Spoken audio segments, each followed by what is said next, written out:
Buenos días con todos. ¿Cómo les va? Bien. Buenos días, Inge. Chévere.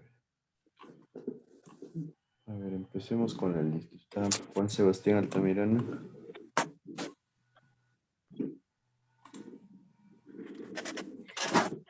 Andrés Armijos, Presente. Debbie Ayala, Presente. David Barseca, Presente. Michelle Chacón, Presente. Mateo Coral, Presente. Germán Criollo,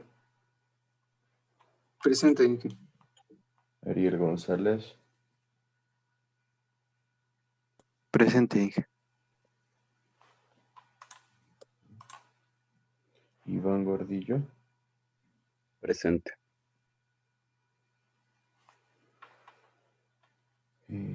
Jarison Guerra, Presente. William Guzmán, Presente. Camila Aro, Presente. Isaac Jaramillo, Presente. Kenny Pavón, Presente. Pablo Padilla, Presente, Inge. Giovanni Solano, Presente, Inge. Sara Tito, Presente. Brian Velasco. Presente, Inge. ¿Alguien que llegó tarde? Yo, Altamirano.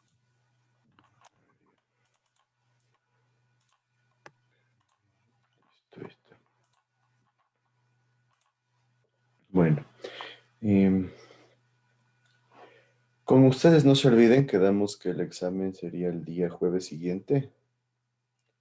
Igual ya tenían el trabajo. ¿Para cuándo tenían la entrega del trabajo ustedes? Para mañana.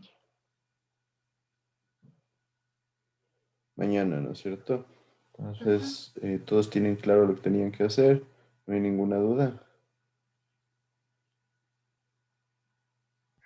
Yo tengo una duda, Inge. Ujú. La primera parte, que creo que es el 2.1, es sobre los criterios. Ese de ahí es tipo consulta y el otro es tipo trabajo con introducción, desarrollo, conclusiones.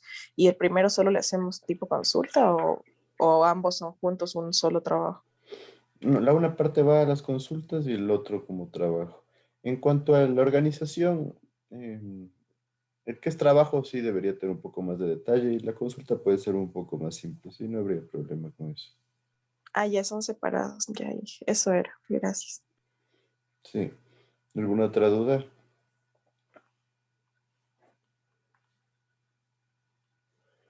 Bueno, de ahí, no sé, debemos planear alguna forma de hacer alguna tutoría, aunque sea cortita, no sé, 20, 30 minutos, para revisar dudas.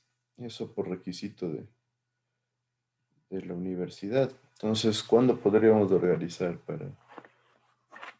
para generar lo más corto posible? Por último, si no, podría ser, podríamos tomarlo 20 minutos o 10 minutos antes de acabar la clase y quedarnos unos 5 o 10 minutos más después para resolver dudas de todos en cuanto a la materia y cumplir con este requisito de que se generen las famosas tutorías. ¿Qué me dice?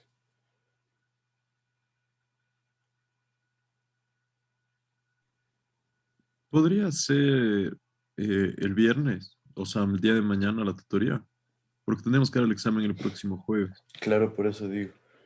¿A qué Sí, hora sería mañana? o sea, Sí, después de clases podría ser, creo yo. si podemos O sea, acabar que la tú dices clase unos un 20 minutos ratito. antes de acabar y unos días después de acabar. Ya, entonces quedemos así para hacer mañana y yo les digo a los el otro curso que se demoren un poquito. Sí, con eso cumplimos el requisito y nuevamente no es obligatorio, pero parecería después que sí es Sí, sí. obligatorio, entonces ya saben ustedes, perdón. Y tal vez puede ser a la 1. Lo que pasa es que si tengo clases de 9 a 11. Es que a la una se me complica a mí. Yo ya pierdo todo el día porque O tal acabo vez clase a las 11. podemos terminar unos 10 minutos antes. Claro, eso digo, unos 10 o 15 tal Ay, ay, vez. ay, sí, ay, Ujú. sí. Sí, en la misma hora terminamos. Ay, Sí, porque gracias. recuerden que no es obligatorio tampoco. Entonces quedemos en eso Ya, para mañana hacerlo. gracias. Listo, entonces.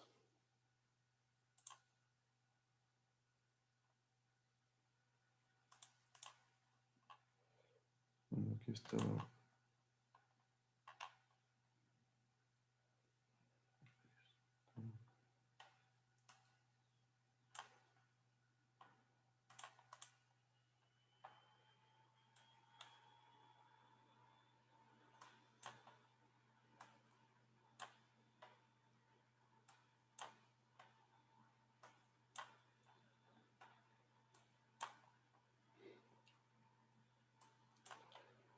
Bueno, entonces vamos a continuar con la materia que estamos viendo. Solo denme un segundo porque necesito coger el puntero.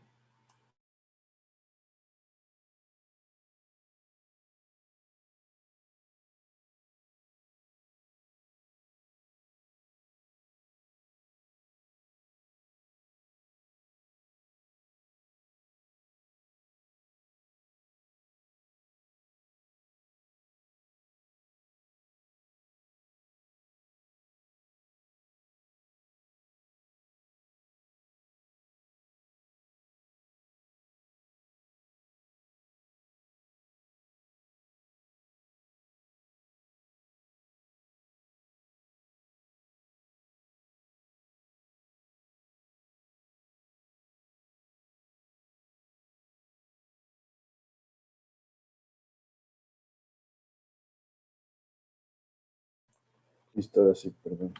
Necesitaba para poder rayar.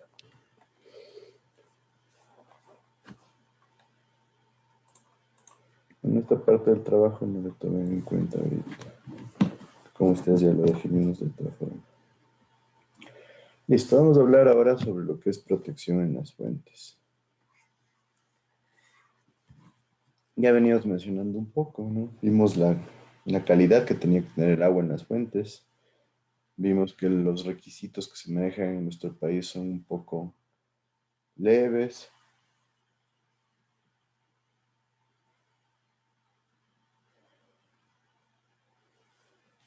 Y nosotros tenemos ciertas limitaciones, diría yo, en cuanto a los criterios de calidad del agua. Entonces vemos cuáles son los requisitos de protección en las fuentes. La idea o el objetivo es que nosotros generemos una prevención para la contaminación del agua, de las fuentes del agua que vamos a utilizar para generar agua potable. Entonces, ¿qué hay que hacer? Se piden medidas de depuración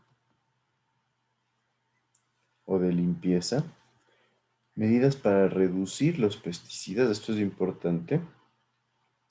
Si ustedes se van a las zonas agrícolas, van a ver aquí que, que no hay un buen control acerca de primero qué pesticidas utilizan y después cómo se hace o cómo se maneja para que estos pesticidas no generen contaminación. Entonces es algo muy común, yo les digo, yo por cosas que yo mismo he visto, por ejemplo, cuando ustedes van por experiencia propia en la zona de Baños, en los alrededores hay ciertas zonas agrícolas y inclusive algunos no saben ni siquiera lo que están usando, pero lo usan como pesticida porque les recomendó el vecino, les recomendó el señor del local de venta de elementos de agricultura. Y en algunos casos me decían que inclusive habían llegado a utilizar hasta componentes con plomo para generar pesticidas.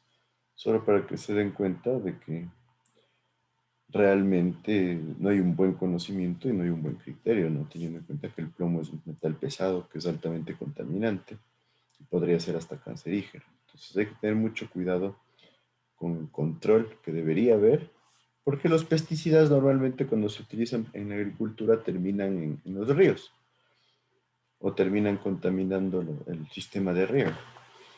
Entonces hay que tener mucho cuidado con el manejo de pesticidas. Hay que tener un control de descargas. Esto es importante, que cuidar de las descargas de aguas servidas que no se generen en las zonas cercanas a nuestra captación de agua o a nuestra fuente que vamos a utilizar para proveer agua potable. Hay que tener en cuenta que se haga una buena impermeabilización de rellenos sanitarios. El relleno sanitario es el botadero de basura. Existen metodologías especiales para poder generar impermeabilización del botadero de basura. Un botadero de basura debería contener primero una capa de una geomembrana impermeable que proteja. Después se generan varias capas en las que tenemos una capa arcillosa impermeable, que se genere una capa también tipo filtro con materiales granulados, ¿sí? Y que se genere el direccionamiento de cualquier flujo que se genera hasta un solo punto. Entonces, yo les digo, en poblaciones pequeñas no se toma en cuenta aquí en el país esa situación y puede ser peligroso, pero si tenemos una fuente de agua cerca, probablemente se genere contaminación. Hay que generar protección en los sitios de afloramiento, esto enfocado a las aguas subterráneas, ¿no es cierto? Si tenemos un afloramiento de agua, un pozo artesiano, nosotros debemos generar una protección, evitando que haya elementos adicionales que generen contaminación. Los pozos sépticos tienen que ser bien realizados. Esto es importante porque en las zonas rurales hay muchos pozos sépticos. Y créanme, yo he visto que a veces en zonas rurales, como no tienen forma de generar alcantarillado, a veces generan conexión directa al río. Que esto es terrible porque ahí sí son ríos bastante limpios y si les mandamos aguas servidas directas se vuelve un problema.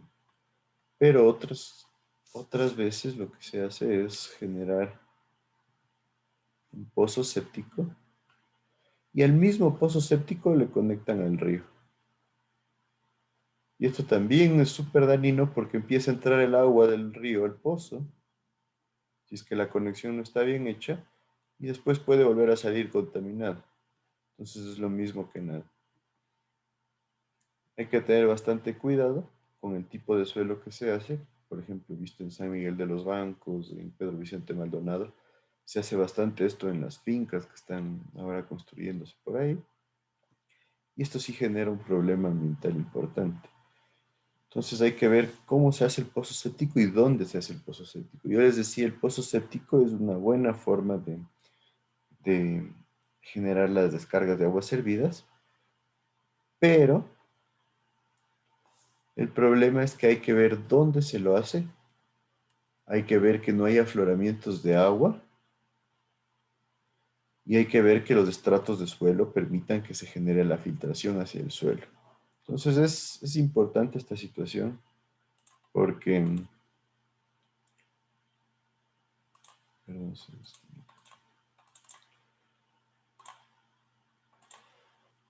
porque yo he visto aquí, por ejemplo, en Pifo, en una vivienda, querían hacer un pozo séptico y se encontró afloramiento de agua.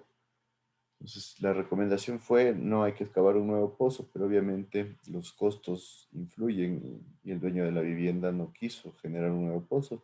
Entonces, por ejemplo, ya se generó un punto de contaminación.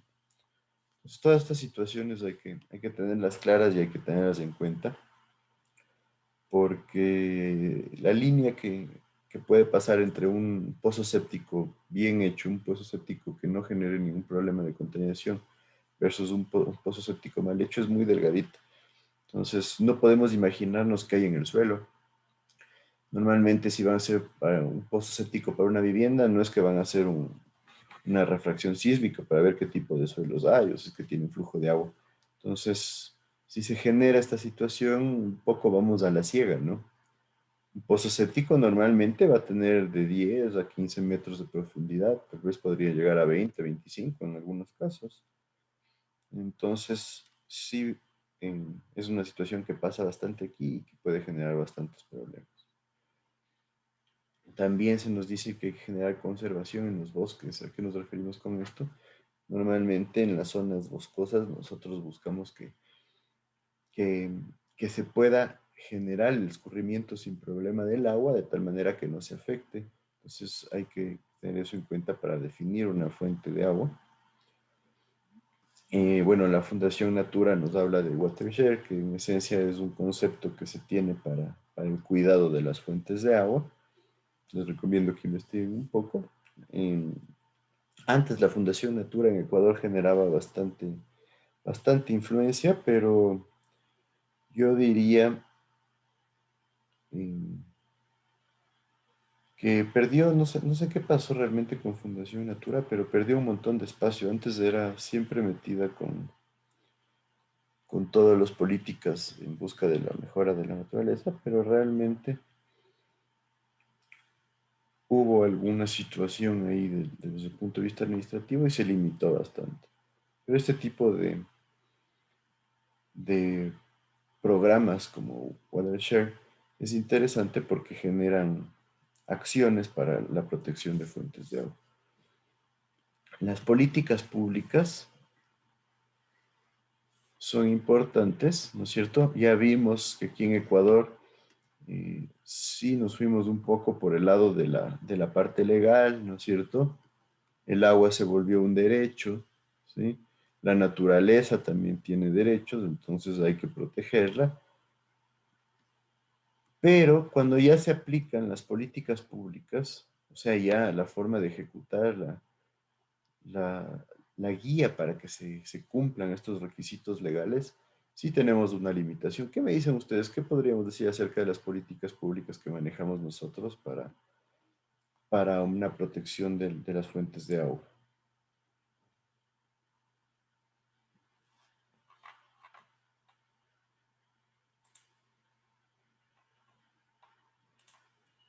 ¿Qué me dices, David Balseca?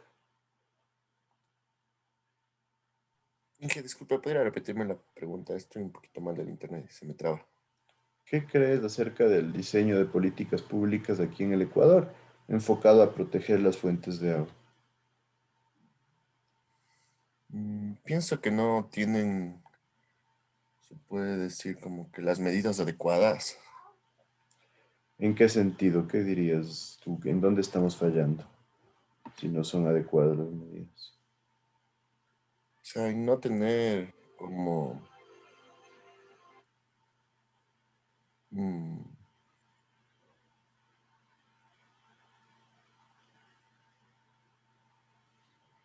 Porque ¿cuál podría ser una política pública? Empecemos por eso.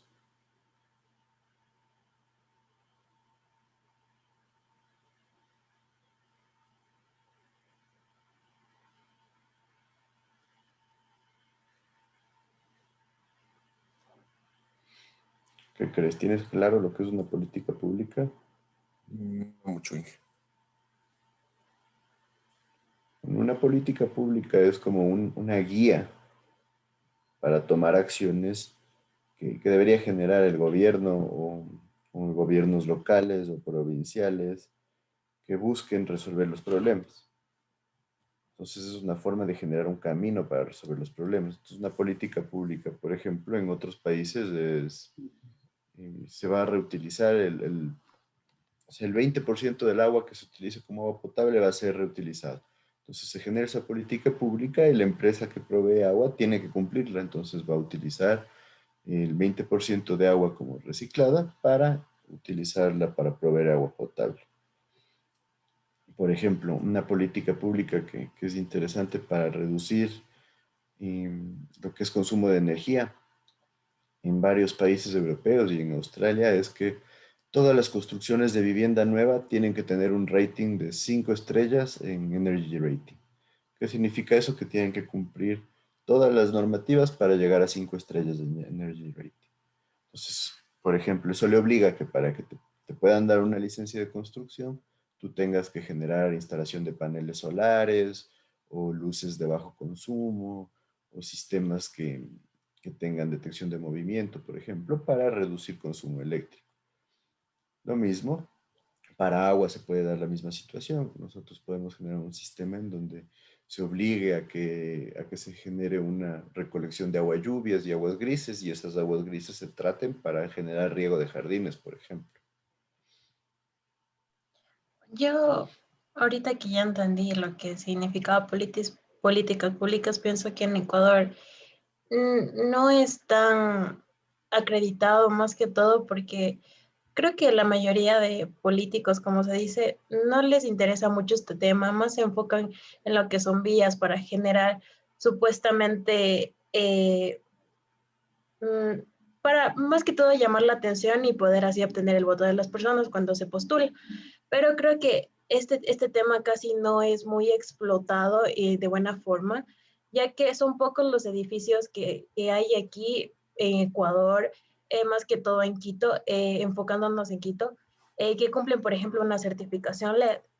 Ajá. Sin embargo, me parece que es un tema bastante interesante porque, como usted mismo dice, ahora los requerimientos son que utilicen paneles solares, incluso como dice usted, también crear un sistema utilizando lo que es el agua de lluvia para inodoros, para ese tipo de cosas y también para lo que es riego. Entonces sí me parece algo que debería ser explotado y debería más que todo tener la importancia que se requiere, porque lo que yo había leído es que existen edificios en otros países en donde incluso a través, por ejemplo, no me acuerdo el nombre del edificio, pero me acuerdo que era a través de hubillas creaban lo que era una energía eléctrica, al igual que también utilizaban más espacios iluminados con luz natural para evitar también el consumo de energía eléctrica. E incluso había colchones de aire en las ventanas con la finalidad de evitar utilizar la calefacción en países donde hacen demasiado frío o incluso también cuando hace demasiado calor, intentar conservar lo que es el ambiente y que no se sienta tan caliente adentro para así también evitar lo que es el aire acondicionado. Entonces creo que en Ecuador esto no está tan explotado y no es tan importante, o por lo menos no se le ha dado la importancia que se requiere. Exacto, ¿no es cierto? Por ahí podríamos ir. Aquí en el Ecuador no hay un buen enfoque, como dices, realmente a veces nos enfocamos más en las vías y no se le ha dado un papel protagonista a lo que son las políticas públicas en función de lo que es reducción de energía, reducción de consumo de agua, etcétera, etcétera. Y como dices, en otros lados se genera esta situación, ¿no? Es clarísimo el ejemplo de los edificios que decías. En otros países sí se busca generar vidrios y ya en algunos casos con láminas en la cual estas láminas primero evitan que ingrese demasiada rayos UV para proteger a la gente y después no ingresa el calor. Entonces son láminas que permiten que no haya mucha transmisión de calor y ni de frío con el ambiente exterior. Entonces es importantísimo. En otros casos donde el clima es un poco más fuerte, sí se generan cámaras de aire, que en esencia son perfiles especiales con doble vidrio y esto son aislantes de ruido, son aislantes de calor, de aislantes de frío, entonces súper bueno. Y realmente, como dice Debbie, su compañera, es importante que en otros países ya se está desarrollando un montón lo que es la certificación LED para el consumo energético en oficinas, ¿no? Pero aquí en Ecuador la burocracia es mucha y no hay ese enfoque, ¿no? Por ejemplo, antes de que salga Odebrecht de aquí, Odebrecht fue la empresa pionera en buscar certificaciones LED. Y el costo de una certificación LED para las oficinas principales que tenía Odebrecht en las Naciones Unidas fue de $150,000. Entonces ahí también se genera un problema, ¿no? Porque ¿cuántas empresas puede pagar $150,000 por generar una certificación LED en su oficina? Entonces, ese tipo de situaciones aquí no han sido explotadas, no han sido bien desarrolladas y eso genera una limitación. Y por otro lado, este tipo de nuevas tecnologías es difícil que las fabriquemos aquí en el Ecuador. ¿Por qué? Porque el mercado nacional es muy pequeñito como para generar un espacio realmente para que se vuelva un buen negocio. Entonces, ¿qué se necesitaría en ese caso? Generar facilidades para que ingresen productos extranjeros que cumplan estas certificaciones y que pueda ser bien explotado, ¿no? El problema principal de aquí son los impuestos. Los impuestos son súper fuertes, entonces se vuelve prohibitivo utilizar ciertas tecnologías que en otros lados son de uso común. Yo les mencionaba, en Australia es una obligación cumplir energy ratings y conseguir las tejas que funcionan como paneles solares es súper fácil, es súper barato. Entonces eso genera facilidad para cumplir los requisitos del energy rating.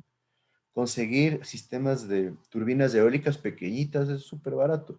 Uno puede conseguir una turbina eólica por $800 o $900, instalarla en el patio detrás de su casa y comprarse una batería que cuesta alrededor de $1,000 o $1,500 y con eso puede generar un ahorro importantísimo de consumo eléctrico.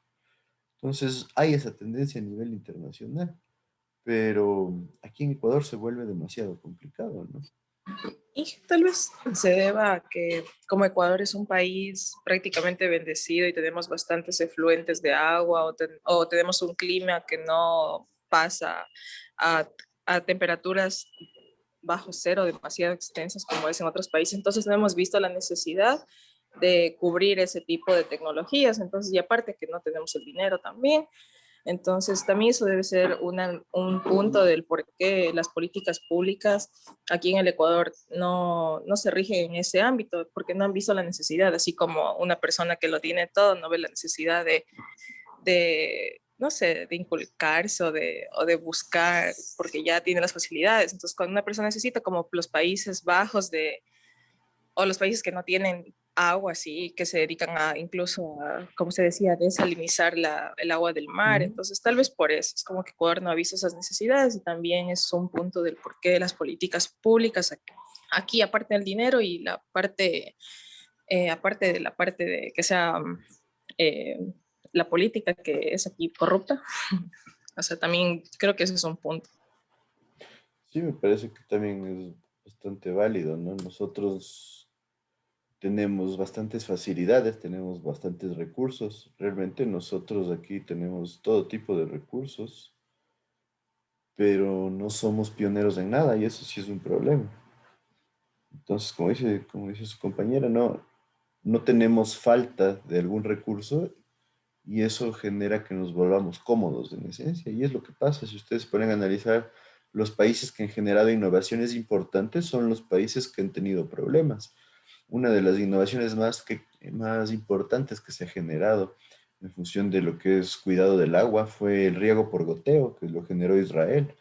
¿Por qué? Porque Israel no tenía nada de agua y necesitaba una forma de generar cultivos siendo eficientes con el manejo del agua. Entonces el riego por goteo realmente generó un cambio bastante importante. Ahora se lo usa a nivel mundial.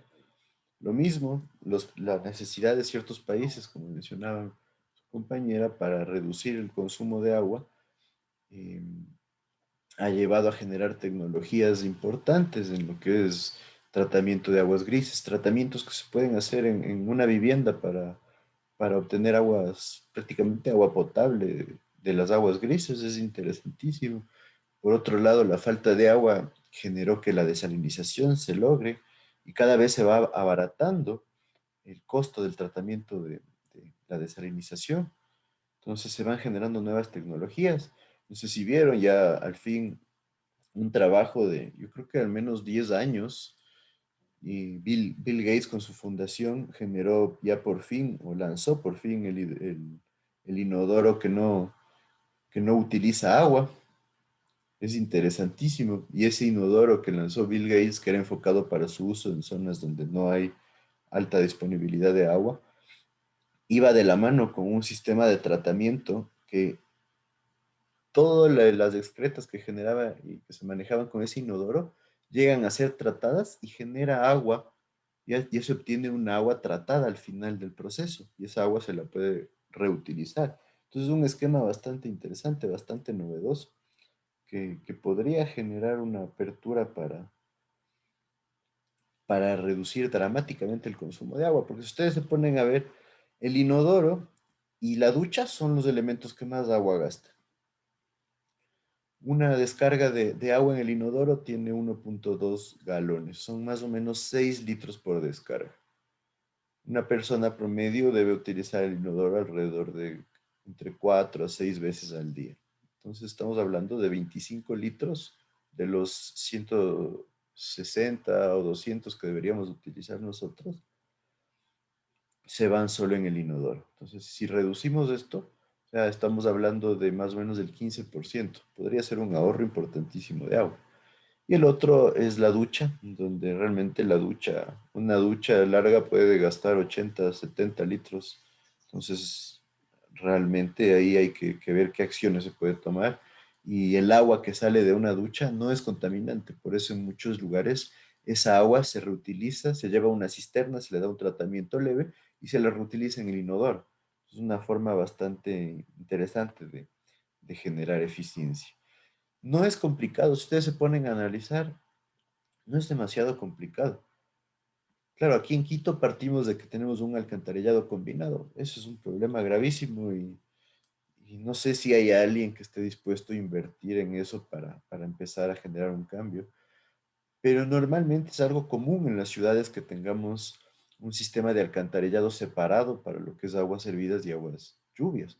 Entonces, empezar por eso, generar, en vez de conectarle las aguas hervidas al agua de la ducha, se la puede conectar al agua de lluvia y va a ser una reducción importantísima en cantidades de agua a tratar, ¿no es cierto? Porque el tratamiento de las aguas hervidas es mucho más complicado que el de las aguas grises. Entonces, eso en muchos países ya es algo de todos los días. Inclusive hay ciudades enteras donde toda el agua gris se le da un tratamiento leve y se la vuelve a mandar para los inodoros. Entonces tienen sistemas paralelos de tubería. Una tubería sirve para el agua potable, para las duchas, para los lavamanos, y la otra tubería nos sirve para riego y para inodoros. ¿Cuál es el problema que se genera ahí? Que tiene que haber una buena socialización de esto. Porque se tiene que explicar, toda la gente tiene que tener conocimiento acerca de para qué sirve qué tubería. Normalmente las tuberías van pintadas de diferente color. Pero el problema es que si alguien no sabe, viene, abre la tubería que es de aguas recicladas, que no están tratadas al 100%, y se toma. Entonces eso puede generar un problema de salubridad. Entonces, realmente en otros países no ha generado demasiadas complicaciones. Pero claro, aquí en Ecuador sí podría ser un experimento que no sabemos cómo resultaría, pero la verdad si nunca damos el primer paso no vamos a saber qué va a suceder. Entonces, las políticas públicas, como hemos hablado, realmente han sido limitadas en nuestro país, han tenido muchos problemas y no ha habido un buen enfoque. Como decían sus compañeros, realmente no hay un buen perfil, no nos perfilamos hacia un buen manejo de energía ni de agua.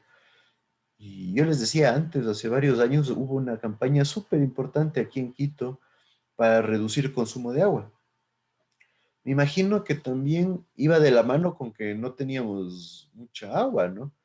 Las sequías que generaron un problema grave en la zona de Manabí, en la zona del sur del país. Hubo una sequía bastante prolongada. Entonces ahí tuvo que haber campañas para reducir consumo de agua. Y yo creo que iban bien, pero de repente se desapareció. Todo tipo de campaña desapareció.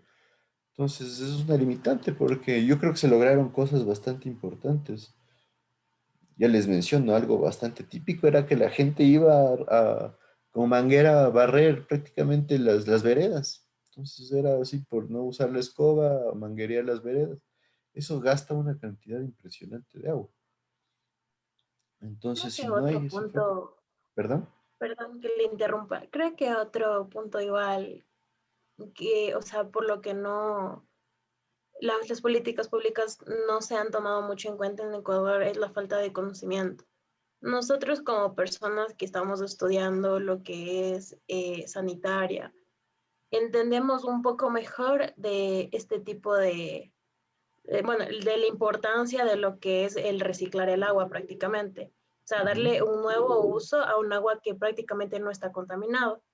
Pero, por ejemplo, si yo me pongo a hablar con una persona que tal vez esté estudiando medicina, son cosas que en primer lugar no le importa, en segundo lugar no conocen, y es algo que sí se debería enseñar por lo general en lo que son colegios y escuelas, y comenzar a fomentar educación en cuanto a lo que es el consumo de energía eléctrica, consumo del agua, porque incluso muchas veces no estamos conscientes del daño que estamos causando al planeta.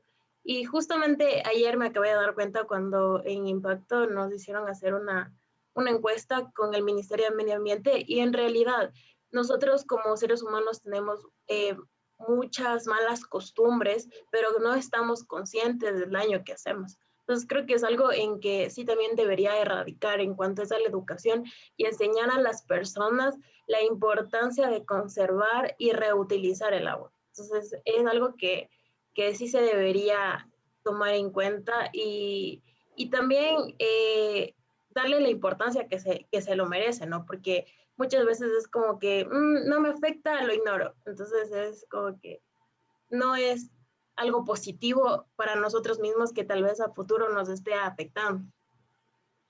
Exacto, ¿no es cierto? No, no lo vemos como algo que nos pueda afectar y ese es el problema. Y ese es el problema nuestro que nosotros no vemos. Si algo no nos afecta, no le vamos a dar importancia. Entonces, esa es la búsqueda de la socialización y de la generación de políticas públicas que vayan en ese lado. Yo les digo, ustedes probablemente no lo vieron ni siquiera, pero esta política de reducción del consumo de agua era bastante interesante porque sacaba propagandas, había bastante información en la radio, en la televisión, se indicaba a la gente que tiene que reducir el consumo de agua, se indicaba que se hacían números, que cuánta agua se pierde generando el desperdicio de lavar el carro todas las semanas, porque era típico, o sea, si les preguntan a sus papás, antes era algo súper común que todos los domingos se lavaban los carros y se gastaba un montón de agua y eso bajó bastante. Ahora ya no es tan dramática la cosa y era por una política que el municipio de Quito empezó a impulsarlo. Entonces se puede lograr, nos podemos dar cuenta, tú dices, mucha gente todavía no cae en eso y eso es interesante ver cómo la filosofía de la gente joven, cada que la gente empieza a salir del país, conoce nuevos lugares, se da cuenta de las realidades de otros países, ¿no? Países en donde tratan de conservar la energía al máximo, porque realmente para ellos sí es un problema. Es súper interesante lo que les decía el caso de Dubái. Si algún día van a Dubái, van a ver cómo ellos todo lo tienen como que bien pensado, todo va enfocado a la reducción de consumo energético, se generan edificios gigantescos, pero en todo lado hay políticas para reducir consumo de energía. Lo mismo, el agua les cuesta, porque o sea, el 85% del agua que utilizan es agua desalinizada de mar, entonces imagínense los costos que tiene eso. Y si a eso le suman que es un desierto prácticamente donde está emplazada la ciudad, van a ver que realmente todo lo que ellos hacen tiene un enfoque súper bien diseñado. Y aún así pueden tener, por ejemplo, el Hotel Atlantis de allá tiene piscinas gigantescas. Si ustedes ven el Burj Khalifa, que es el edificio más alto del mundo y por hoy, tiene una laguna gigantesca fuera del edificio con un centro comercial gigantesco, pero aún así tienen un montón de enfoques para reducción de consumo energético. Entonces es súper interesante cómo ellos están inclusive tratando de cambiar su esquema. Ustedes saben, ¿no es cierto? Decimos, claro, los Emiratos Árabes tienen tanto dinero por el petróleo. Empezaron por el petróleo, en realidad ellos, si ustedes ven las fotos, los Emiratos antes del año 70 era un pueblo grande, había un edificio hasta los 80 y en 20 años cambió dramáticamente la situación. Y resulta que si ahora se ponen a ver y dicen, sí, porque ellos tienen petróleo, porque ellos tienen un montón de dinero por el petróleo hoy por hoy en Dubái, en los Emiratos, significa el 5% del Producto Interno Bruto. Entonces, ¿qué hicieron? El concepto de ellos fue utilizar lo que ellos tenían, lo único que tenían, porque ellos no tenían agua, no tenían recursos, no tenían nada prácticamente, un desierto. pero encontraron petróleo. Entonces ellos enfocaron que pudieron generar mucho dinero por el petróleo, sí, pero ahora el petróleo es del 5% y la mayor cantidad de ingresos que se generan a Dubái es por comercio y banca. Alrededor del 50% de su Producto Interno Bruto se basa en comercio y banca. El turismo ahorita les genera más dinero que el petróleo. Entonces, ahí vemos cómo una política pública bien enfocada realmente puede sacarle a un país que era un desierto. Yo les digo, busquen las fotos de hace 30 años de Dubái, van a ver que era un edificio y un desierto alrededor. Y ese edificio me parece que era de Toyota, de Mitsubishi, que era la empresa que empezó a apostar por ese país. Entonces, realmente cuando hay un buen direccionamiento es súper interesante cómo se puede desarrollar la situación, ¿no? Y es muy interesante cómo manejan el agua, cómo se manejan los recursos, cómo tienen desarrollo de tecnología.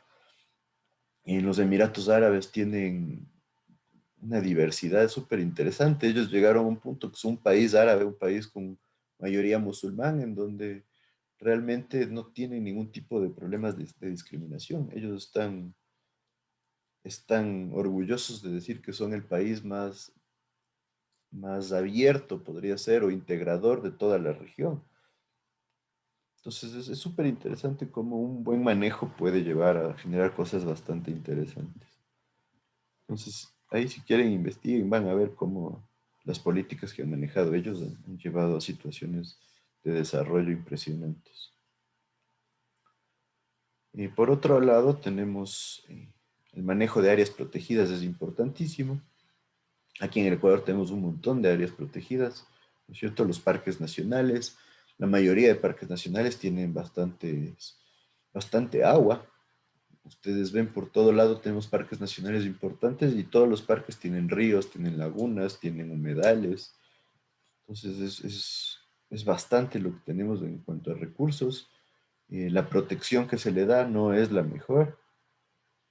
Como les digo, si ustedes van a la zona del Parque Nacional Cayambe-Coca, van a ver que ya como hay bastante afluencia de turistas, se empieza a encontrar basura, se empieza a ver plásticos flotando en las lagunas. Esas lagunas son las que utilizan para proveer el agua a Quito, ¿no? Entonces, tiene que haber una tendencia para proteger nuestros parques nacionales y nuestras fuentes de agua. Lo mismo les decía, es bastante interesante como en otros países, una laguna que se utiliza para proveer agua potable es cercada, es como que fuera una base militar. Entonces, totalmente cercada, tiene sistemas de aireación, eh, inclusive en algunos países se colocan peces para que los peces también ayudan se comen ciertos materiales orgánicos que hay en el agua y después se genera un paso de esa agua para ya lo que es la captación y potabilización. Entonces, es importantísimo manejar todo ese tipo de casos que se dan alrededor del mundo. Entonces, ¿qué nos dice la Ley Orgánica de Recursos Hídricos, Usos y Aprovechamiento del Agua? Acerca de las fuentes superficiales, la conservación del agua. Nos habla que la naturaleza o Pachamama tiene derecho, aquí los derechos de la naturaleza, de lo que hablábamos, a la conservación de las aguas con sus propiedades como soporte esencial para todas las formas de vida.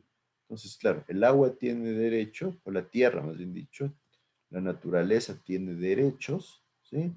Pero esto no se cumple, ¿cierto? Eso está clarísimo desde el hecho de que no más del 8% del agua que tenemos en Ecuador, del agua servida que generamos, más bien dicho, no solo se trata el 8%. Entonces, realmente ahí los derechos se acabaron. Entonces, nuevamente, tenemos la ley que lo respalda, pero no hay la política pública, no hay los reglamentos que nos obliguen a cumplirla, ¿no?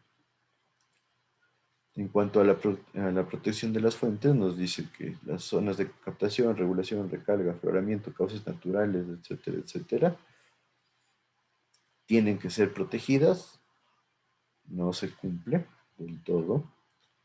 El mantenimiento del caudal ecológico como garantía para la preservación de ecosistemas de biodiversidad. Esto es importante. Esto yo diría que el caudal ecológico sí se trata de cumplir. De esto se encarga Senagua.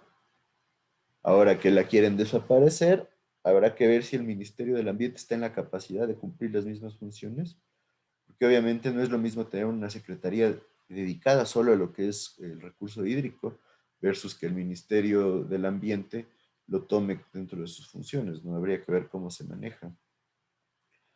¿Y tienen claro todos qué significa o a qué corresponde el caudal ecológico? No, Inge, yo no. Bueno, el caudal ecológico es el caudal mínimo que nosotros por ley debemos dejar en un río.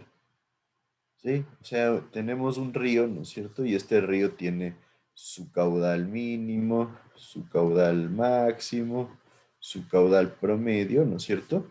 Entonces nosotros tenemos que hacer un análisis y decir, el caudal ecológico es el caudal que nos sirve para que el río pueda generar todas sus funciones de manera adecuada. Entonces el caudal ecológico es un caudal mínimo que siempre debería estar en el río. ¿Cuáles son las funciones que debería cumplir? La función de autolimpieza que genera el río, ¿no es cierto? De transporte de agua, ¿sí? Porque, o sea, en esencia no le quitamos toda el agua al río porque después se vuelve un charco, y eso en algunos casos pasaba antes.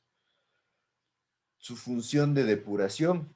El río siempre va a tener materia orgánica, siempre va a haber aguas hervidas. Entonces el río puede manejar esa materia y se genera una depuración. El río se va limpiando conforme a la fricción con las piedras, con el cauce, a la oxigenación que se genera, etcétera, etcétera. Eso genera una depuración. Esa se llama la función de autolimpieza del río. Por otro lado, que se pueda mantener la fauna y flora que hay en el río, ¿sí? Si le permitimos que se genere el movimiento de peces, que el flujo de agua sea suficiente como para abastecer a la fauna, que ya es parte del ecosistema donde está el río.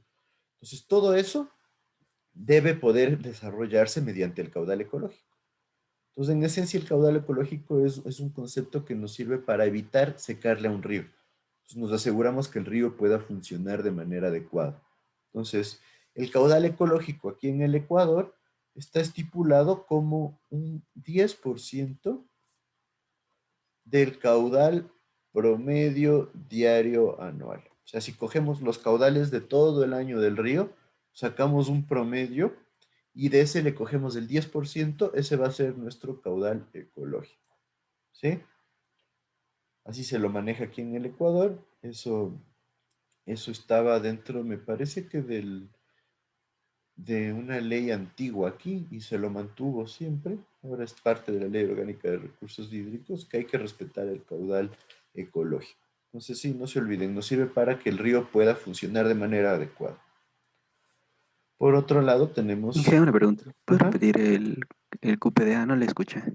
el caudal promedio diario anual. Así, en esencia, todos los Gracias. caudales del año, sumamos todos los caudales del año y le dividimos para 365 y ya vamos a saber cuál es el caudal promedio diario anual. De ese le sacamos el 10% y tenemos nuestro caudal ecológico.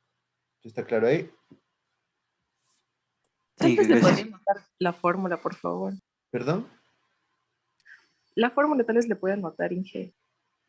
Es que es un concepto más que una fórmula. O sea, es la suma de todos los caudales durante el año y dividido para los periodos del año, para 365 días.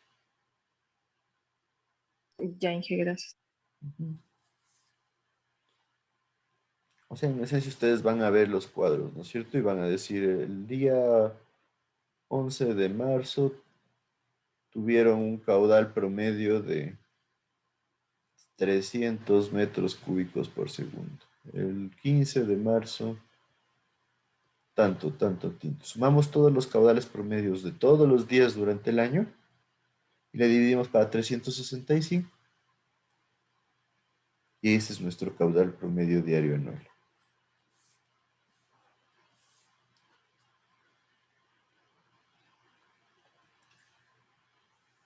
¿Sí estamos todos? Gracias, Inge, sí. Ya.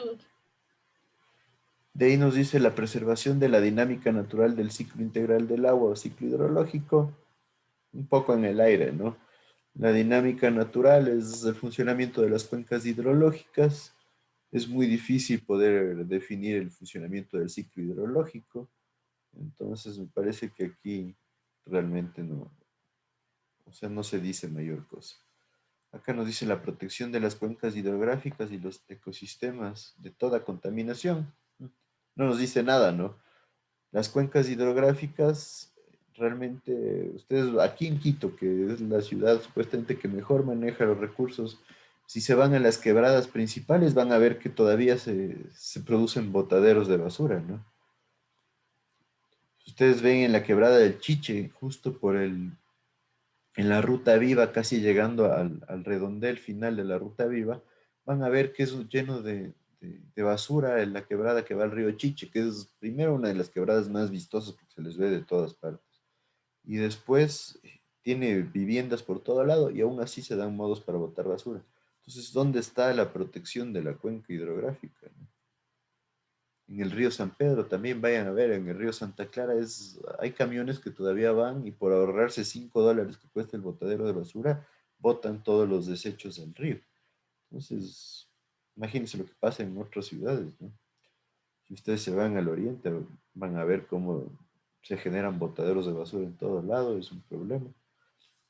Entonces, realmente aquí yo diría esto es más imaginación por cualquier cosa, porque si no hay políticas que respalden esto, no se va a cumplir nunca. Lo mismo, los ecosistemas deben estar protegidos de toda contaminación. No tratamos del agua, entonces, ¿de qué hablamos? Y acá tenemos la restauración y recuperación de los ecosistemas por efecto de desequilibrios producidos por la contaminación de las aguas y erosión del suelo. Entonces, realmente, si no tenemos tratamiento, peor vamos a generar restauración y recuperación, ¿no? Si ni siquiera de los derrames petroleros existe un buen manejo de las remediaciones ambientales que se volvieron famosas hace algunos años. Entonces, yo diría que en esto sí nos falta un montón por hacer. Nosotros no generamos buena protección. Bueno, ya son las 8, vamos a tomarnos unos 5 minutos.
Continuamos entonces.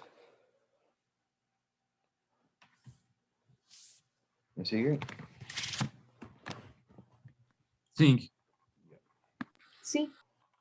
Listo, entonces. Seguimos viendo qué nos dice la Ley Orgánica de Recursos Hídricos. Su artículo 66 habla de la restauración y recuperación del agua. Nos dice que la restauración del agua será independiente de la obligación del Estado y las personas naturales o jurídicas de indemnizar a los individuos o colectivos afectados por la contaminación de aguas o que dependan de los de los ecosistemas alterados. Entonces, en esencia, nos dice que cuando se genere contaminación, tiene que generarse una restauración y realmente hay que ver quién es el que contaminó, en esencia. Entonces se vuelve muy complejo, ¿no? Porque la mayoría de contaminantes son producidos de manera generalizada. Entonces, yo les diría, esto es muy, muy por encima. Y eso ha llevado a que realmente no haya ningún tipo de indemnizaciones o ningún tipo de trabajos para solventar los problemas que se generan por contaminación del agua. Entonces, hay que tener en cuenta, da un montón de vacío esta situación de acá. Dice que la indemnización económica tiene que invertirse en la recuperación de la naturaleza y el daño ecológico causado, sin perjuicio de la sanción y acción de repetición que corresponda. Entonces, en esencia, hay que ver quién es el que contamina y el que contamina tiene que resarcir, o sea, generar una inversión para recuperar la naturaleza. Yo les digo, es bastante complicado porque en esencia la mayoría de contaminantes se generan por mal manejo y por falta de cuidado. Entonces, después buscar un culpable se vuelve mucho más difícil. Lo único donde yo les diría que sí se ha manejado un buen control acerca de contaminación es con las industrias grandes y algunas medianas, en donde ellos sí tienen que generar tratamiento de aguas, por ejemplo, y tienen que tener sistemas de tratamiento que puedan deshacerse de todos los contaminantes que ellos le incluyen al agua. Y lo mismo, por ejemplo, centros comerciales tienen ya la obligación de generar plantas de tratamiento debido a que generan una gran cantidad de descargas. Entonces, ese es un buen paso, ya tienen esa obligación. Hoteles también tienen esa obligación. Las universidades, por ejemplo, deberían tener esa obligación, pero no he visto que haya una política enfocada a que las universidades generen tratamiento de aguas, ¿no? Ustedes se ponen a ver, la Universidad Católica tiene más de 12.000 personas asistiendo cuando se asiste de manera presencial. Realmente no hay un sistema de tratamiento de agua, que yo sepa al menos, importante en la universidad. Entonces, ese tipo de generadores de contaminantes deberían tener un manejo mejor. Entonces, como les digo, esto queda un poco en el aire. ¿Quién es el causante de la contaminación y cómo se utilizan las multas para generar recuperación de la naturaleza? Aquí nos dice, si el daño es causado por alguna institución del Estado, la indemnización se concretará en obras. Normalmente, si hay contaminación por aguas servidas, debería considerarse como generada por una institución del Estado, normalmente los gobiernos autónomos descentralizados, pero queda en el aire, ¿no? Son leyes que están ahí, pero que quedan bastante en el aire.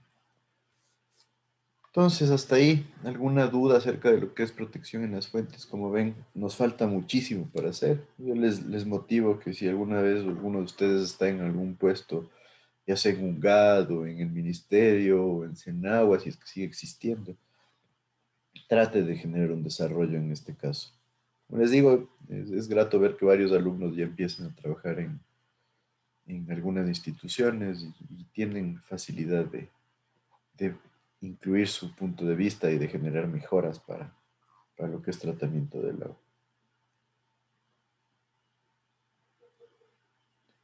¿Nadie dudas?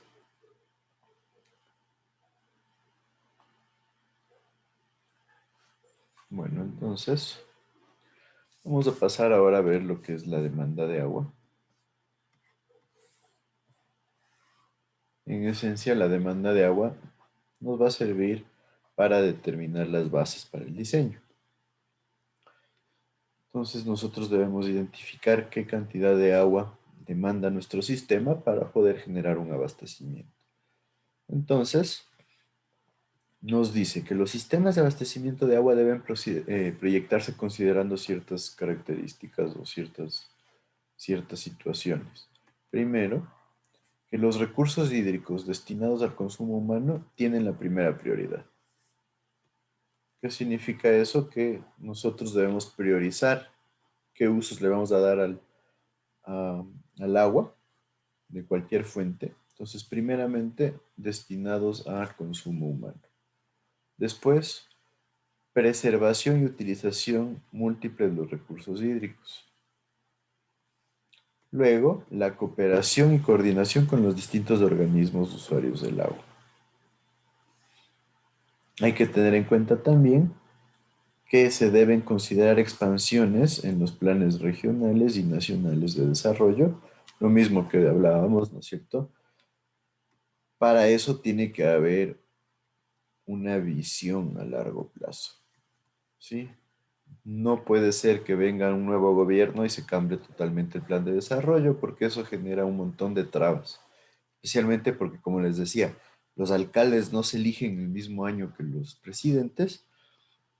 Entonces los alcaldes ya manejan un plan de trabajo, o deberían manejar un plan de trabajo, y si de repente a mitad de su mandato viene un presidente nuevo y cambia el plan de desarrollo, realmente genera un montón de trabas y un montón de retraso en lo que es cumplimiento de objetivos. Entonces eso es algo que les digo, no se considera normalmente y hay que tener en cuenta porque esos cambios generan un montón de retraso en tiempo y en posibilidad de generar obras. Y nos dicen lo referente a la expansión urbanística, industrial de las ciudades y las poblaciones a servir con el proyecto. Aquí en Quito ustedes ven cómo realmente expansión urbanística y llegó a colapsar. Tanto así que, como les mencionaba, se prohibió que se generen nuevos barrios en Quito porque creció demasiado a lo ancho y Quito es una ciudad muy alargada. Entonces, eso genera una limitante importante. Entonces, se supone que seguimos con una prohibición de generar nuevos barrios. ¿Para qué? Para que la ciudad pueda crecer en altura. El manejo de expansión industrial también es preocupante, ¿no? Ustedes ven el Parque Industrial del Sur eh, es el foco más grande para generar industria grande, pero todavía no se logra que el anterior parque industrial se mude por completo. Si ustedes se van a la zona de Confiteca, como se la conoce en el sur de Quito, tiene un montón de industria que podría generar también bastante contaminación y no se la obliga a que se mueva el nuevo parque industrial. Entonces, claro, entra el factor económico. Ellos han generado una inversión súper grande en ese sector, pero también por otro lado, ya están en medio de la ciudad.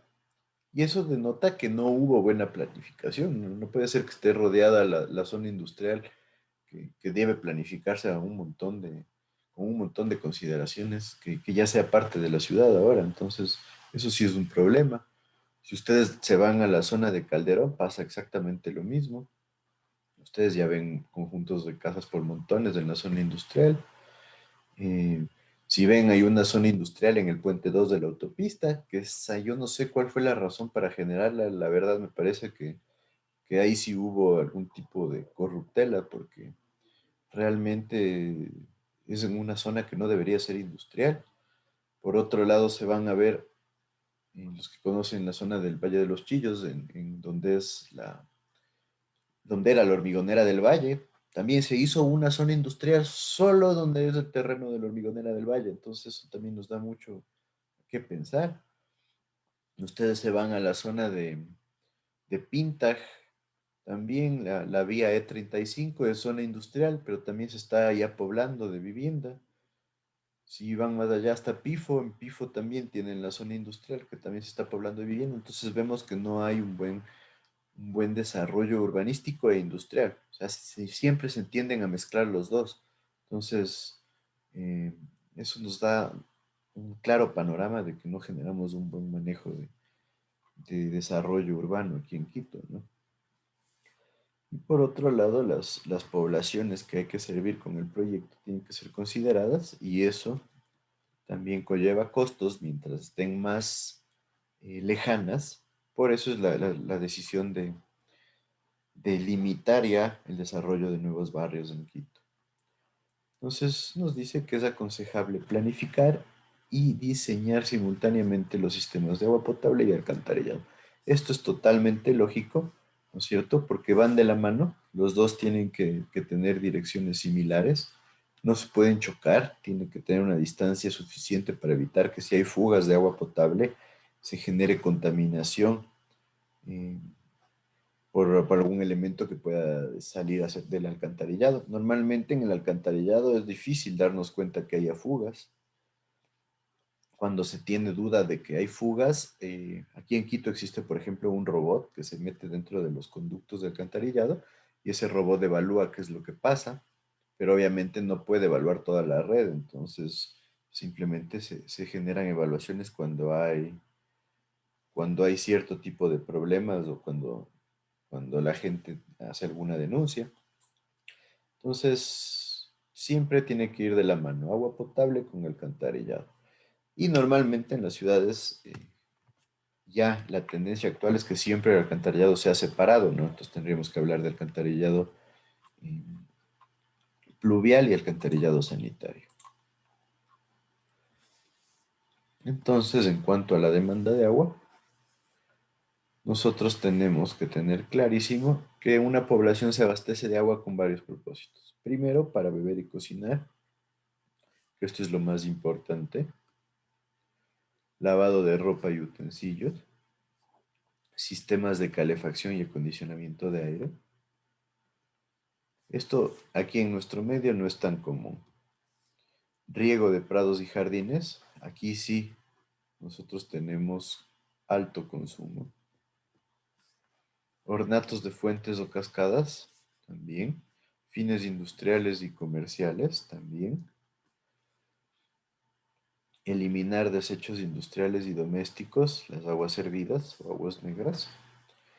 Para la protección de la vida y la propiedad, enfocado a los sistemas contra incendios. Ahora cada vez son más necesarios e importantes, ¿no es cierto?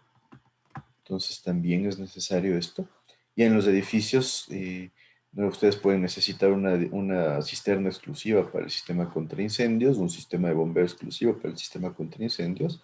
Esto sí es un avance importante porque ustedes ven los edificios antiguos de Quito, no, no generaban sistemas contra incendio, no contaban con sistemas contra incendio. Ahora ya es una obligación. Entonces nos dice que un sistema de abastecimiento de agua va a contar con varias obras que buscan suministrar agua a una población en cantidad suficiente, que es lo que hablábamos, ¿no es cierto? Tiene que haber cantidad, tiene que haber calidad y una presión necesaria, esto enfocado al confort, en forma continua también enfocado al confort. Entonces, en esencia, dentro de los parámetros que miden la calidad de un servicio de distribución de agua, nosotros tenemos la presión y el confort como una parte importantísima. La presión normalmente se la maneja entre 10 y 50 metros de columna de agua. 10 metros para que sea suficiente para abastecer a una vivienda de 2 pisos, ¿sí? Y 50 metros para que no sea demasiada alta la presión y pueda generar rotura de tuberías, especialmente cuando son tuberías de PVC. Y por otro lado, de forma continua, que no existan cortes de agua. Nosotros ya podemos decir que estamos en una situación en donde los cortes de agua no son continuos, no se generan de manera constante, pasan, pero realmente, al menos en nuestro medio, aquí en la sierra, no hay tanto problema. En la costa sí hay varios problemas. Siempre está el caso de Durán, de Daule, donde tienen cortes súper seguidos porque no hay un buen sistema de distribución de agua. Pero hay que irnos, ¿no? Todavía en otros países la realidad es diferente. El caso de Sudáfrica, ¿no? Que fue crítico debido a una sequía prolongada en la ciudad del Cabo. Recuerden ustedes, la ciudad del Cabo se abastecía por una presa principalmente y esa presa llegó a un nivel crítico, llegó a un nivel del 9% me parece, de almacenaje. Entonces el 9% de almacenaje significaba que ya estaba llegando al mínimo absoluto la presa, entonces les tocó generar reducción. Imagínense, si ustedes más o menos consumen entre 200, 240 litros por habitante por día, la limitante en Ciudad del Cabo llegó a ser que no se puede consumir más de 40 litros por habitante por día. Entonces no alcanza ni para lo que nosotros normalmente utilizamos en una ducha. Entonces normalmente a ellos les tocaba poner una tina, bañarse con baldes y el agua que usaban para bañarse quedaba recogida en una tina y esa agua se la volvía a utilizar para los inodoros, por ejemplo. Entonces llegó a un punto muy crítico y es algo que generó mucha preocupación, ¿no? Entonces, claro, la inversión necesaria era en plantas de tratamiento de agua marina, de agua salada, pero realmente es muy costoso, ¿no? Son ciudades grandes que necesitarían hacer inversiones gigantescas para generar estas plantas de tratamiento. Entonces, después de la sequía un poco bajó y ya se logró mejorar, pero se queda el precedente, ¿no? Está en un punto crítico, está en un punto en que puede generarse un colapso del sistema de distribución de agua. Entonces es peligroso. En otras ciudades también existen limitantes en cuanto a consumo. Una forma de limitar el consumo de agua es mediante tarifa, ¿no? Nosotros decimos, sí, utilicemos una tarifa más alta cuando se consume más de tantos metros cúbicos. Eso se hace aquí en Quito, sí, pero la mayoría de gente ni siquiera tiene un conocimiento acerca de cómo le cobran el agua, entonces la socialización es importantísima. Otro ejemplo interesante es, por ejemplo, Nepal. Nepal, que a pesar de estar ubicado al lado de los Himalayas, en una zona que hay bastante agua por el deshielo de los Himalayas, tienen problemas de abastecimiento de agua bastante importantes. Hay zonas donde tienen cortes diarios del agua y esto se debe a que debido a la independencia que ellos tuvieron con la India, la India se adueñó de todas las fuentes de agua. Entonces todas las fuentes de los deshielos de los Himalayas son de la India. Entonces se generó ese problema para Nepal y ahora ellos tienen que solventar este desabastecimiento de agua. Por otro lado, vamos a pasar a lo que es el periodo de diseño. El periodo de diseño es el tiempo en el cual nosotros consideramos que el sistema va a funcionar de forma eficiente, cumpliendo todos los parámetros de diseño, ¿no es cierto? Entonces, nos dice que va a ser el tiempo en el que el sistema va a ser 100% eficiente. Esta es una definición simplificada bastante correcta. Entonces ustedes van a decir el periodo de diseño de este proyecto son 20, 25, 30 años, lo que sea. Y la idea es que con la construcción de este sistema se mantenga una eficiencia total durante el periodo de diseño. Eso no significa que al final del periodo de diseño el proyecto deja de funcionar. Si se le da los mantenimientos recomendados y adecuados, puede seguir funcionando por periodos mucho más largos.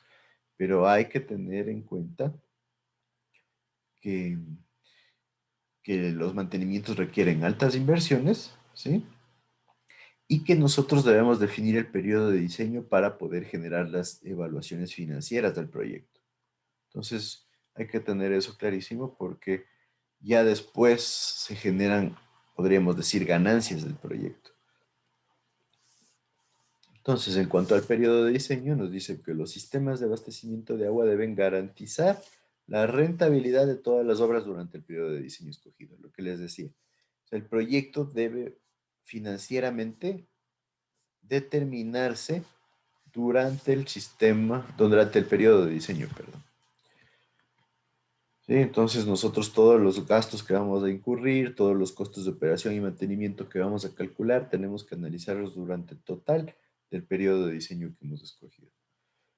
Por otro lado, las obras de fácil ampliación deben tener periodos de diseño más cortos, ¿sí? Mientras que las obras de gran envergadura, las obras grandes o de difícil ampliación, deben tener periodos de diseño más largos. ¿Qué significa eso? Que yo puedo ahorrar generando obras que pueden ampliarse de manera fácil. O sea, puedo hacerlas más pequeñas porque son fáciles de ampliar. Entonces, por ejemplo, un sistema de agua potable que se abastezca de un distribuidor principal puede ser pequeño. ¿Por qué? Porque fácilmente se puede tomar agua también en otra zona y generar una compensación a futuro. Entonces eso es algo que se hace bastante. Se generan redes cerradas en donde después yo puedo, si necesito más caudal, generar una ampliación de manera bastante fácil. Por otro lado, por ejemplo, una presa, que es una obra muy difícil de ampliar, tiene que proyectarse con periodos de diseño más largos, de tal manera que no genere un problema, porque no podemos ampliar una presa, ¿no es cierto? La presa es muy difícil de ampliar, lo que podemos hacer es un sistema de presas en cascada, ¿no es cierto? Algo así como lo que pasó con Mazar Paute, ¿no es cierto? El Paute se lo construyó, pero la idea era que se genere la ampliación de Mazar. Prácticamente se acababa de construir Paute y se empezaba a hacer Mazar. Entonces Mazar nos iba a servir para regular el volumen de agua que llega a Paute y también para generar mayor cantidad de energía eléctrica. Entonces era un proyecto bastante interesante y no se pudo, ¿no? Realmente se empezó su construcción 30 años después de lo previsto, solo para que tengan en cuenta. Entonces hay que tener también ese análisis bastante coherente. Siempre el diseño fue Pauta y Mazar de la mano, pero después el dinero no alcanzó y solo nos quedamos con Paute. Entonces eso fue lo que generó que Paute tenga tantos problemas. ¿Por qué? Porque la idea de Mazar era represar agua de tal forma que se pueda ir regulando la cantidad de agua que llega a Paute. Entonces no se hizo Mazar, llegaba todo el agua de una Paute, no teníamos la capacidad para almacenar todo el agua en Paute, se dejaba que corra el agua y de repente llegó los momentos de sequía y nos quedamos sin agua en Paute. Entonces fue bastante crítico, pero tengan en cuenta, ¿no? Un proyecto que se pensaba hacer por etapas se terminó construyendo en más de 30 años. Entonces hay que tener eso súper claro. En ningún caso se proyectarán obras definitivas con periodos menores a 15 años. Esto es importante. Yo les diría que hasta 15 años a veces es muy poquito. Preferible es trabajar con 20 años. El periodo de diseño de obras de emergencia se escogerá tomando en cuenta la duración de la obra, o sea, el lapso previsto para que la obra definitiva entre en operación. Entonces, en esencia, una obra de emergencia es una obra que se va a generar como una forma de solventar algún problema hasta que se termine de construir una obra definitiva.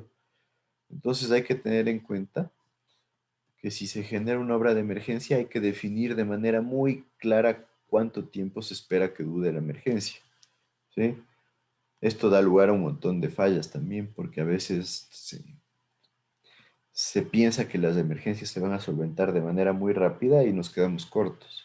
Entonces esto es bastante importante. Por ejemplo, una obra de emergencia podría ser el desvío de un río, ¿no es cierto?, para construir un proyecto. Entonces hay que tener en cuenta cuál va a ser el tiempo, ¿cierto?, para la construcción del proyecto, de tal forma que podamos generar la obra de emergencia en ese caso.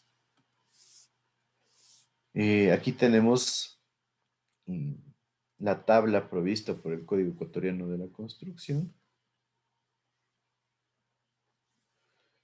en donde nos dice cuál es la vida útil sugerida para los elementos de un sistema de agua potable. Entonces, por ejemplo, diques grandes y túneles de 50 a 100 años, un periodo largo de vida útil. Obras de captación, 25 a 50 años. Obras de captación son un poco difíciles de ampliar.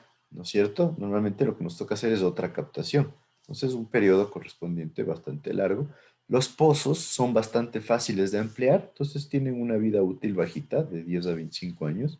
Conducciones con hierro dúctil, entre 40 y 50 años, ¿sí? Ya se les da un periodo de vida bastante largo. Normalmente las conducciones largas se las hace de hierro dúctil. Conducciones de asbesto, cemento o PVC, de 20 a 30 años. Aquí hay que tener en cuenta que para agua potable esto ya está prohibido, ¿no es cierto? Internacionalmente se llegó al caso a la definición de que el asbesto cemento es un material que puede ser cancerígeno, entonces se prohibió que se lo utilice en la construcción y antes se utilizaba también en la distribución de agua. A veces se lo utiliza en lo que es alcantarillado todavía, sí se lo usa, pero en agua potable yo les diría es mejor no utilizarlo porque puede generarnos bastantes problemas. La planta de tratamiento, 30 a 40 años. Una planta de tratamiento sí puede ser ampliada. Normalmente lo que se hace es trabajar con varias piscinas, entonces generar una piscina adicional no suele ser un problema. Tanques de almacenamiento también pueden ser ampliados. Ahora normalmente se busca trabajar con microtanques, o sea, con tanques no tan grandes, de tal forma que se los pueda distribuir en localizaciones más adecuadas para la distribución de agua. Entonces es mucho más fácil manejar varios tanques colocados o distribuidos en varios sitios. Tuberías principales y secundarias de la red, cuando son de hierro dúctil, 40 a 50 años, cuando son de PVC, 20 a 25 años. Nuevamente, asbesto, cemento, yo les diría no. Y si hay otros materiales que no es tan común, depende de la especificación del fabricante. Entonces, esta tabla es interesante. Ya tiene bastantes años, se la sacó en el 92, pero creo que desde la parte conceptual puede ser utilizada sin problema, ¿no es cierto? Teniendo en cuenta ciertas cositas, como por ejemplo, cuando son obras grandes se nos dice que por lo menos deberían ser 15 años, entonces habría que tener esa situación en cuenta acá. Y de ahí que normalmente entre 20 y 50 años son los periodos típicos de diseño para las obras. ¿Cómo nos va a influir el periodo de diseño? ¿Sí lo tienen claro ustedes?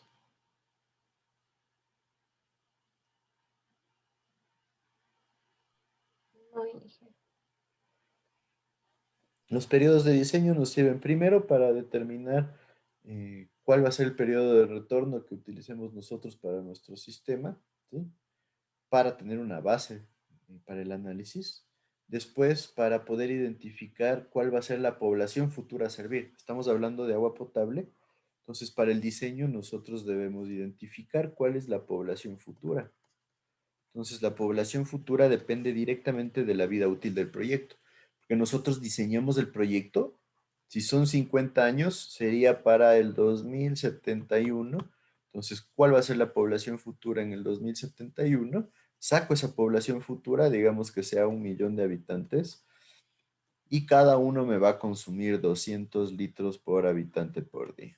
Entonces, 1 millón por los 200 litros, ¿no es cierto? O por 0,2 nos va a dar el caudal de agua necesario. Y en función de esto yo puedo sacar cuál es el volumen que va a necesitar mi tanque. Y yo puedo decir, bueno, voy a hacer un tanque ahorita y después de 30 años, estos serían los años, yo voy a generar otro tanque para abastecer para los restantes 20 años. O puedo decir, ahorita en el año 1 hago un tanque gigante que me va a abastecer para toda la población futura. Entonces nos sirve para poder generar ya nuestra idea de cómo va a ir la construcción del proyecto. Como les digo, puede ser un solo proyecto. A veces por razones de costos decimos, no, hagámoslo en 2 o 3 etapas. ¿Cuál es el problema de las etapas? Que normalmente aquí en Ecuador no se cumplen los periodos. Entonces dice, sí, de aquí en 5 años hacemos la segunda etapa y de repente pasan 20 años y todavía no se acaba la primera. Eso pasa un montón. Ejemplo más claro, ya les hablaba el de Paute y Mazar. Otro ejemplo que pasó aquí en Quito y es bastante nuevo es el aeropuerto de Quito. El aeropuerto de Quito ya debería estar culminada la segunda etapa y nada.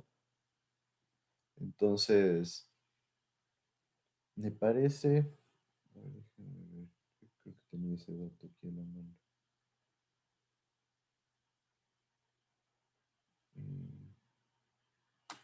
Parece que en el 2010 empezó la construcción.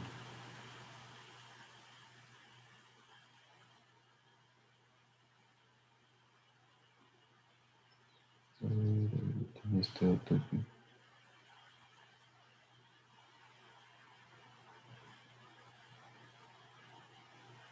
Sí, en el 2012 me parece que se entregó la primera etapa del aeropuerto de Quito y tenía que empezar en el 2016 la segunda etapa de construcción. Entonces, eh, no pasó nada, ¿no? Entonces había la segunda etapa ya prevista y la tercera etapa creo que tenía que entrar en el 2022 y no se logró. Entonces hay que tener mucho cuidado aquí en el Ecuador cuando se quiera generar un diseño por etapas, porque hay que tener en cuenta que la mayoría de veces no se cumplen los periodos. Entonces es una situación importante para tener en cuenta. Yo les diría, si hay la posibilidad de inversión económica, es mejor generar el proyecto totalmente. En cuanto a la proyección de la población, que es lo que estábamos hablando, nosotros sabemos que en todo proyecto de abastecimiento de agua potable necesitamos tener como parámetros vitales o importantes la población actual y la población futura, ¿no es cierto? ¿A quién vamos a abastecer ahorita y a quién vamos a abastecer en el futuro? Entonces, para el cálculo de la población futura, nosotros debemos generar proyecciones de crecimiento utilizando por lo menos los tres métodos conocidos, que es la proyección aritmética, la geométrica, la logarítmica y luego hacer un comparativo entre los resultados. Entonces, la población futura se va a escoger tomando en consideración aspectos económicos, esto es importante, geopolíticos, en función de quién se hace cargo de qué o quién tiene que pagar por el proyecto, y sociales en función de qué va a pasar con la población, ¿no es cierto? Esto genera una incógnita importante. Todo esto va a influir en los movimientos demográficos. Entonces, ¿qué pasa? Yo tengo que ser capaz de prever, por ejemplo, Quito. Quito tuvo un incremento importante en el crecimiento poblacional. Entonces, claro, si ustedes diseñaron un proyecto hace 20 años, probablemente el diseñador falló. ¿Por qué? Porque Quito creció más de lo esperado. Entonces hay que tratar de tener en cuenta ese tipo de situaciones, ¿no? Quito, normalmente yo ya les mencioné esto, pero siempre ha tenido menos población que Guayaquil. De repente, cuando se generó toda la inversión durante el gobierno de Rafael Correa y el crecimiento desproporcionado de los puestos de empresa pública, generó que mucha gente venga a vivir a Quito, ¿sí? Hubo una migración importantísima desde las provincias y ahora Quito probablemente ya tenga más población que Guayaquil. Entonces ahí se generan distorsiones en este manejo. Por otro lado, lo que pasó con la población en el sur del país en la época del feriado bancario, en el año 2000. Hubo una migración importantísima hacia Estados Unidos, hacia Europa, en donde en muchas ciudades se redujo inclusive la población. Son situaciones bastante complejas como para preverlas, pero hay que tener en cuenta que pueden pasar. Entonces, si una ciudad crece más rápido de lo esperado, el periodo de diseño del proyecto va a disminuir. Entonces es un punto crítico y hay que tener bastante cuidado en la definición de la población futura. Los datos que debemos de escoger normalmente vienen dados por el censo o los censos que se han ido realizando. Ya les dije, ¿no es cierto? No hemos tenido nosotros datos confiables porque los censos a nivel internacional se deberían hacer cada 10 años, es la norma. Hay países que los hacen cada 5 para contar con mejor información. Nosotros empezamos en el 50, se nos pasó el 60 y fuimos al 62, se nos pasó el 70 y fuimos al 74, se nos pasó el 80 y fuimos al 82. En el 90 se dijo, ahora sí vamos a empezar y vamos a hacerlo cada 10 años. En el 2000 nos cayó la dolarización, el feriado bancario, entonces se lo pasó al 2001 Y en el 2010 se volvió a hacer un censo, ya con la misma idea. Al fin vamos a poder hacer ascensos cada 10 años. El 2020 cayó la pandemia y la verdad no he escuchado si es que el 2021 van a hacer el censo. Entonces, nuevamente, no tenemos ningún dato confiable. Entonces, hay que tener también en cuenta que nos tocará siempre manejar algún factor de seguridad porque realmente nuestras proyecciones se basan en datos obtenidos todos en diferentes periodos y eso sí genera una distorsión. En cuanto a la proyección de la población, hay varios factores a considerar. La zonificación es importante. ¿A qué nos referimos con esto? La zonificación municipal, que se refiere al tipo de construcciones que se puedan hacer. Si puede ser comercial, si puede ser industrial, si puede ser solamente urbana. Eso influye un montón en el crecimiento. La existencia de servicios básicos, yo diría, este es uno de los elementos más importantes. Si una zona tiene agua en todos los sectores, va a crecer mucho más rápido que una zona que no tiene la distribución de agua para todos los sectores. Entonces, es importantísimo porque normalmente eso también lleva a la migración de la gente. Cada vez las épocas van cambiando más, entonces la gente ya busca tener todos los servicios básicos, entonces sí se vuelve una limitante. Los planos urbanísticos, el desarrollo urbanístico es importante. En la mayoría de poblaciones pequeñas del Ecuador no existe un buen desarrollo urbanístico, entonces se crece de forma desproporcionada, se crece de forma irregular, eso da lugar a bastantes invasiones, que eso es pan de cada día en todo el Ecuador, ¿no? Las condiciones topográficas, tal cual como en Quito, ¿no? Nosotros estamos rodeados de montañas y vemos igual que ya en la parte oriental de la ciudad, estamos con poblaciones ya prácticamente en la montaña. En el sur de Quito ya se llega también a los límites del sur. Entonces las condiciones topográficas también generan limitantes. Facilidades de expansión urbana, va por el mismo lado, ¿no es cierto? La ciudad tiene en sus planes que se crezca de manera horizontal o solo vertical. Esto influye un montón. Facilidades de transporte, esto también es crítico. Yo diría esto con los servicios básicos podría ser lo más crítico. Si no hay transporte, eso limita el desarrollo de una población totalmente. Entonces, por ejemplo, ahí es donde entró el metro de Quito. La idea del metro de Quito es que crezca en altura la ciudad y que la gente ya no cambie esa filosofía de que el vehículo privado es de estatus. Yo les digo, es súper difícil porque nosotros como latinoamericanos tenemos eso metido adentro y, y realmente ustedes se van a las zonas de Europa, por ejemplo, en Europa la gente que va a vivir en la zona central no necesita un vehículo, no tiene un vehículo, si necesita para algo alquilan un vehículo, entonces es un cambio de mentalidad bastante interesante. Aquí en Quito o en Ecuador pasa algo totalmente diferente. La gente no quiere vivir en el centro de Quito. La gente quiere vivir en el centro financiero o en las zonas aledañas. Entonces eso genera casi que la necesidad de tener un vehículo, porque el transporte, por ejemplo, para las zonas de los valles, del Valle de Tumbaco, el Valle de los Chillos, es muy, muy complicado. Entonces la gente busca esa facilidad de transporte. Los hábitos y condiciones socioeconómicas de la población también te genera un montón de importancia porque normalmente la gente pobre tiende a generar invasiones y para generar invasiones normalmente se va a zonas alejadas, ¿sí? Zonas que están descuidadas, zonas en donde los dueños de los terrenos no les dan mucha importancia. Entonces esto genera un crecimiento desorganizado, pero de manera horizontal. Y los hábitos también, porque en cuanto a hábitos vemos que hay grupos poblacionales en donde la calidad de vida no les genera mucha importancia. Y eso es algo bastante típico aquí en Ecuador, no sé si se han fijado, pero se van a las zonas de Cumbayá, las zonas más, bueno, no son las más caras ya, pero zonas caras de Cumbayá, por ejemplo, cerca del Rancho San Francisco. Ustedes bajan 5 cuadras del Rancho San Francisco y se encuentran con Tanda.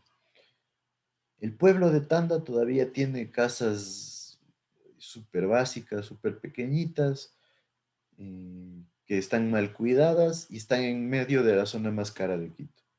Entonces la gente no le interesa mejorar sus condiciones, no le interesa deshacerse del terreno y se genera esos contrastes que son tan típicos. Ustedes se van a la zona de Puembo, en la zona de Puembo alrededor de los Arrayanes, por ejemplo, tienen todavía un montón de terrenos agrícolas. Entonces hay ahí ese hábito que es bastante típico de zonas latinoamericanas en donde la gente trata de vender esos terrenos a precios realmente altos y, y se genera ese contraste dramático, ¿no? Entonces son situaciones bastante típicas y ustedes ven en todas las zonas de Quito, las zonas ya en las partes limítrofes de la ciudad, se generan esos contrastes debido a situaciones que buscan lo que es encarecer los predios. Lo mismo, ustedes se van a la zona de Monteserrín, eso que es la parte más central, diríamos, aquí, donde se encuentra esa situación, y ven todavía casas súper destruidas que piden $1 millón por un terreno, entonces buscan generar ingresos de manera fácil y realmente tratan de elevar el precio y se genera un contraste dramático. Y normalmente pasa bastante tiempo para que cambie eso. Aquí tenemos una proyección de población según el INEC y el Plan Maestro del Distrito Metropolitano de Quito. Miren, para Quito, sus parroquias rurales, urbanas y el total. En el 2010, Quito tenía 1.700.000 habitantes, parroquias rurales 380 y parroquias urbanas 268. Total, 2.385.000 habitantes. En el 2020 se preveía tener 2.025.000 en Quito, 556.000 en parroquias rurales, 381 en urbanas, total casi 3 millones de habitantes.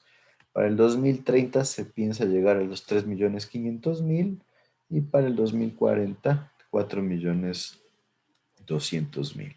Entonces ya es una población bastante importante, ¿no?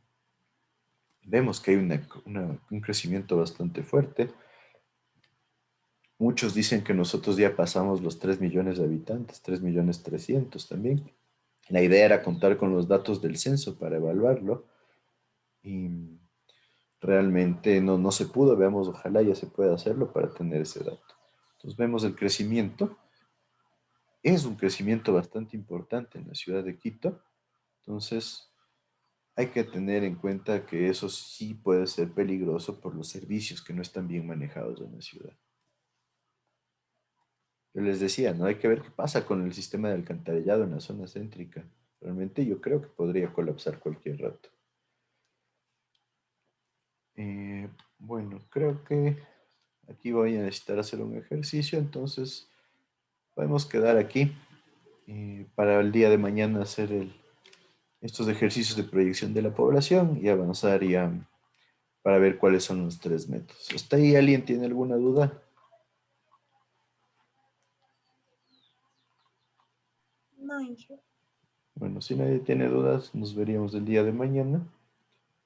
Así que un buen día para todos. Gracias, Inge. Hasta luego. Hasta luego.